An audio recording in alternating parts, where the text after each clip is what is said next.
ഈ കാലത്തെ പെൺകുട്ടികളിൽ ഏറ്റവും കൂടുതൽ ബുദ്ധിമുട്ടായി കാണുന്ന ഒരു കാര്യമാണ് PCOS. നമുക്ക് സീഡ് സൈക്ലിംഗ് എങ്ങനെ PCOSനെ സഹായിക്കാമെന്ന് നോക്കാം.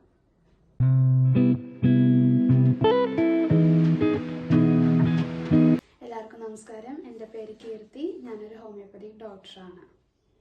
അപ്പോൾ എൻ്റെ അടുത്ത് കുറേ അധികം പേഷ്യൻസ് PCOS ആയി വരുന്നുണ്ട്. ഇപ്പോഴത്തെ ജനറേഷനിൽ പെൺകുട്ടികളുടെ ഇടയിൽ വളരെയധികം കൂടുതലാണ് ഈ PCOS.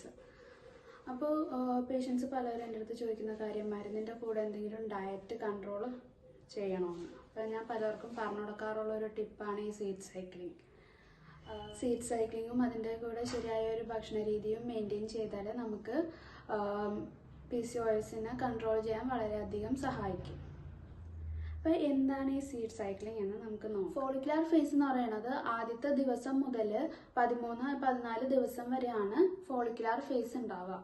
ഈ സമയത്ത് നമ്മൾ 1 ടേബിൾ സ്പൂൺ വീതം ഫ്ലാക്സ് സീഡ്സും പംകിൻ സീഡ്സും കഴിക്കുന്നത് വളരെയധികം നല്ലതായിരിക്കും. ഫ്ലാക്സ് സീഡ്സിൽ ഉള്ള ഫൈറ്റോ ഈസ്ട്രജൻ നമ്മുടെ ഈസ്ട്രജനെ മിമിക് ചെയ്യുകയും ആ സമയത്ത് ഉണ്ടാകുന്ന ഹോർമോണൽ ബാലൻസിനെ മെയിൻറ്റെയിൻ ചെയ്യുകയും ചെയ്യും. പിന്നെ വരുന്നതാണ് പംകിൻ സീഡ്സ്. പംകിൻ സീഡ്സ് സിങ്കിൽ റിച്ച് ആണ്. അപ്പോൾ ഈ സിങ്ക് നമ്മുടെ നെക്സ്റ്റ് സ്റ്റേജിലേക്ക് വേണ്ട പ്രൊജസ്ട്രോണിനെ പ്രൊമോട്ട് ചെയ്യാൻ സഹായിക്കും. രണ്ടാമത്തെ സ്റ്റേജായ ലൂട്ടിയൽ ഫേസ്.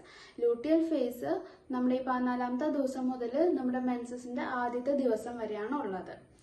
അപ്പോൾ ഈ ലൂട്ടിയൽ ഫേസിൽ നമ്മൾ 1 ടേബിൾ സ്പൂൺ വീതം സൺഫ്ലവർ സീഡ്സും സെസമി സീഡ്സും കഴിക്കുന്നത് നല്ലതാണ്. സെസമി സീഡ്സിൽ ലിഗ്നിൻസ് ഉണ്ട്. ഈ ലിഗ്നിൻസ് നമ്മുടെ ഈസ്ട്രജൻ ലെവല് കൂടുതലാവാതിരിക്കാൻ വേണ്ടി സഹായിക്കുകയും ചെയ്യും. പിന്നെ ഈ sunflower seeds vitamin E rich ആണ്. നമ്മുടെ ഈ സൺഫ്ലവർ സീഡ്സ് പ്രൊജസ്ട്രോണിന്റെ പ്രൊഡക്ഷൻ പ്രൊമോട്ട് ചെയ്യാനും സഹായിക്കും. അപ്പം നമ്മുടെ ഈ സീഡ്സ് നമ്മൾ ഈ സമയത്ത് കൃത്യമായി കഴിക്കുന്നത് നമ്മുടെ ഹോർമോണൽ ബാലൻസ് മെയിൻറ്റെയിൻ ചെയ്യാൻ വേണ്ടി വളരെയധികം സഹായിക്കും.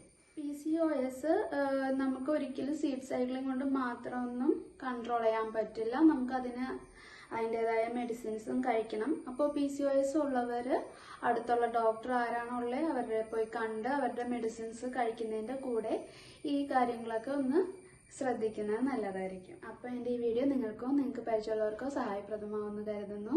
Thanks for watching. ബൈ.